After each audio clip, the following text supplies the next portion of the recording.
Then, two friends lifted him into the coffin, closed the lid, and with each nail driven in, the light of life gradually faded. Ultimately, darkness enveloped him, and the Black Mamba silently shed tears. With revenge unfulfilled, is this life's end? He wouldn't accept the result. After things calmed, Black Mamba lit a flashlight, despair intensifying his survival well. He recalled joining the Serpent Gang as a naive youth, while Bill, a dozen years older, exuded wisdom and underworld charm. Black Mamba was smitten, and Bill made the best life plans for his beloved little buddy, making a 1,000-mile trip to China. They intended to send him to learn martial arts from White Plum, famed for the invincible five-finger heart piercer, the deadliest martial arts move, hitting an enemy's heart with 5 fingers. Subtitles: this move can kill foes within 5 paces. White Plum seldom teaches five-finger heart piercer, but a 10th can make one a martial arts master. The Black Mamba left him at the mountain foot and sped away, leaving him to haul his luggage up the steep steps. Reaching the summit, he was panting. White Plum sat elegantly on steps. Black Mamba felt intimidated. Bill told him White Plum had a fiery temper and disliked whites, especially Americans. He approached cautiously to kneel and pay respects. Bill was right. That guy was utterly rude, cursing him as soon as they met. The Black Mamba had never endured such under White Plum's strong aura. He lacked the courage to look up. After all, he mastered Tiger Crane Fist and Japanese Kendo. However, in the eyes of White Plum, none of these things held any significance. He demanded that the Black Mamba attack him using all that he had learned throughout his life. Reluctantly, the Black Mamba picked a sword to prove himself, but it turned out to be a clumsy move. White Plum easily dodged with his body. He then knocked the Black Mamba down with his shoulder, vaulted over him effortlessly, like a master of the art of flirtation, leaving the Black Mamba in the dust. He casually claimed Black Mamba's sword skills were basic, yet arrogantly called himself a master. Black Mamba swung his giant sword again, with flashy moves. Subtitles, however: White Plum managed to disarm him using just a single hand, and then they proceeded to a fist fight. The outcome was clear. Black Mamba was utterly routed. Furious, he grabbed a rock to attack, but White Plum countered with a decisive move. The piercing pain shot through his body, and this lesson taught him an essential truth. One should be honorable, especially those who practice martial arts. Respecting opponents is a basic martial arts principle. White Plum had every right to break Black Mamba's hand. However, he didn't. White Plum enjoyed superiority and the thrill of having everyone submit, thus accepting a disciple. He insisted on practicing inch punch first. When an enemy is just 3 inches away, the most direct and effective method is to punch. With no enemy here, he took a wooden plank as an imaginary foe. Black Mamba clenched his fists and hit the sturdy plank hard. Each punch seemed as if it was slicing through thick flesh, bringing about excruciating pain. However, a strict teacher can produce excellent students, and the Black Mamba regained its confidence. He continued to strike the plank barehanded, his hands bleeding profusely, yet he remained relentless, and this persistence lasted for 2 when training the magic array, had practice even in dreams.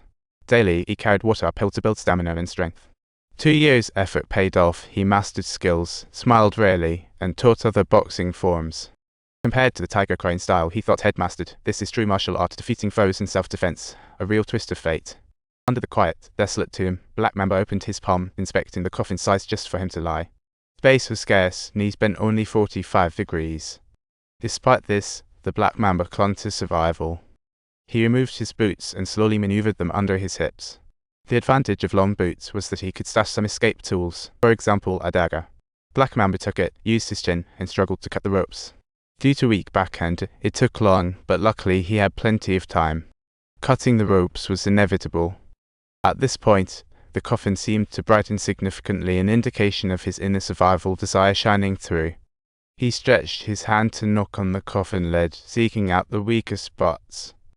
Next came the moment of witnessing a miracle. The inch punch he learned in China came into play. He repeatedly punched to the same spot, relentless in his effort. Moments later, the lid was soaked in blood, and he grated his teeth, finally breaking through the coffin. Loose soil poured in instantly, quickly covering the light.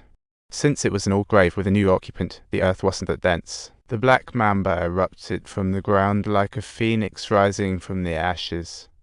Reborn, the Black Mamba's desire for revenge intensified as he walked barefoot across the desert.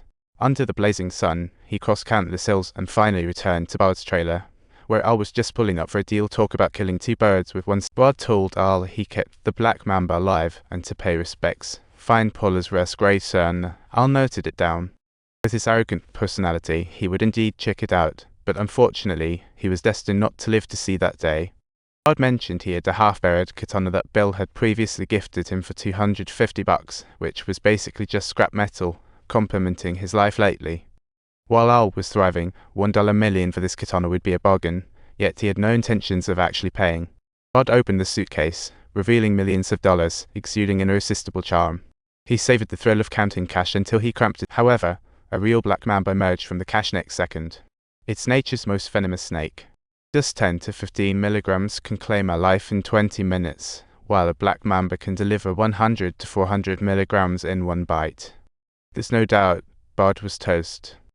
Al packed the money away and called his old flame, Bill, to regretfully inform him that Bard had been killed by the black mamba. He really did get taken out by the black mamba, what a surprise. Additionally, he repeated the words Bard once shared with him.